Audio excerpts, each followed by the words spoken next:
आप अगर ये सुने कि देवताओं में आपस में बहुत लड़ाइयाँ हुई हैं तो आपको बड़ी जिज्ञासा हो जाएगी, ऐसा भी हो सकता है।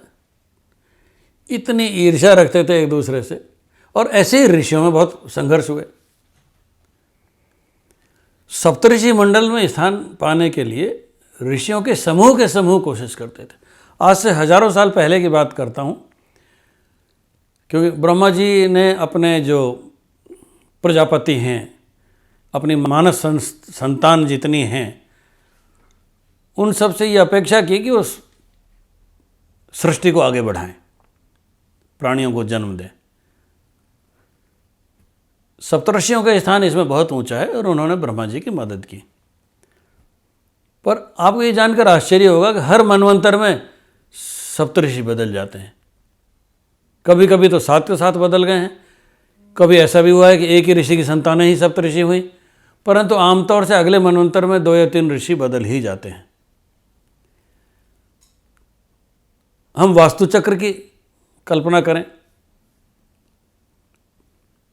मत्स्य पुराण में 45 देवता बताए गए वास्तु चक्र के अंदर।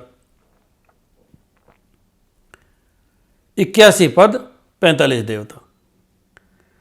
पर जब हम अध्ययन करने बैठते हैं तो पता चलता है वो 45 नहीं है, उनकी संख्या तो बहुत ज़्यादा है।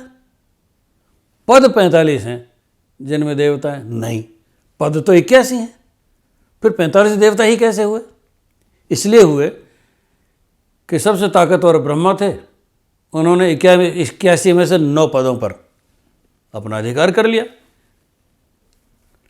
4 देवता ऐसे हैं जिनके 6 पद हैं, जिसकी जितनी ताकत उसने उतनी जमीन दबा ली। मत्स्य पुराण में एक किस्सा है कि इतने देवताओं ने मिलकर आक्रमण किया और एक भी शास्त्रीय प्रमाण ऐसा नहीं है कि ब्रह्मा जी ने या विष्णु जी ने उन देवताओं को वहां से हटने के लिए कभी कहा हो। अब इसमें मजेदार पेच है। कई लोगों ने किताबों में लिखवा रहा है 45 देवता हैं। कैसे हुए साहब? 12 तो आदित्य हैं, वो वास्तु चक्र में उपलब्ध हैं। मैंने मेरी पुस्तक वास्तु विद्या में इतिहास में पहली बार 12 आदित्यों की जगह पहचान करके और उनको स्थान दिया है। पिछले हजारों साल में ये काम नहीं हुआ। अष्टवसु हैं, पद 1 है और 8 वसु हैं। एकादश रुद्र हैं, सारे रुद्रों को एक ही पद दे दिया गया। रुद्र तो 11 है ना, आपने रुद्र तो सुना ही होगा नाम। अरे साहब, रावण ने एक सिर काट के शिव जी को चढ़ा दिए।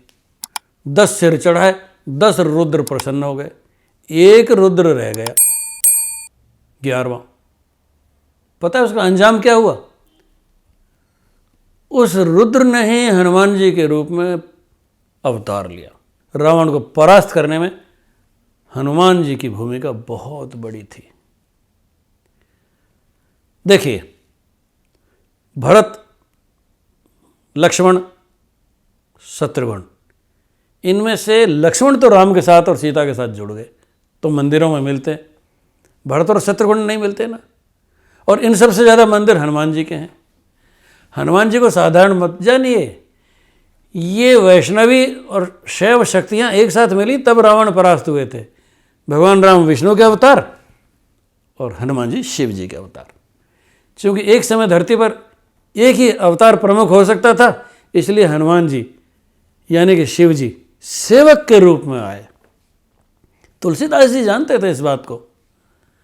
शिव द्रोही मम दास कहावा, सो नर मोहि सपने हो नहीं भावा।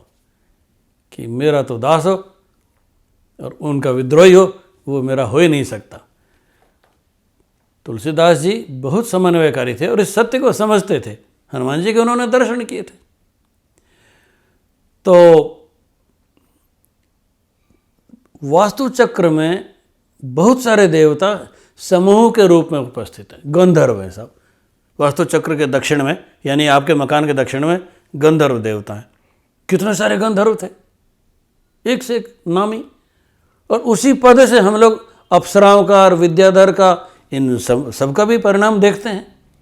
किसी को गंधर्व विद्याएं सिखानी हो, जो अर्जुन ने सिखाई थी अपने होने वाली पुत्रवधू को, उत्तरा को, जो अभिमन्यु की पत्नी बनी, उनको सिखाई, तो गंधर्व एक थोड़ी हैं, पर पद एक ही दिया गया। तो क्या निष्कर्ष निकला?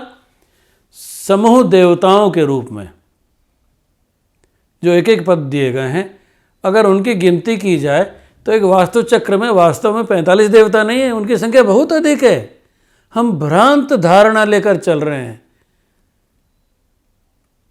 बहुत सारे वास्तुशास्त्रियों को ही पता नहीं चला इस बात का। खैर, हम उनकी आलोचना नहीं करते, पर कामना करते हैं कि वो ज़्यादा अध्ययन करें, ज़्यादा अच्छे रूप में आवें और इन शक्तियों को पहचानें जो देवताओं के रूप में एक वास्तु चक्र में उपलब्ध हैं।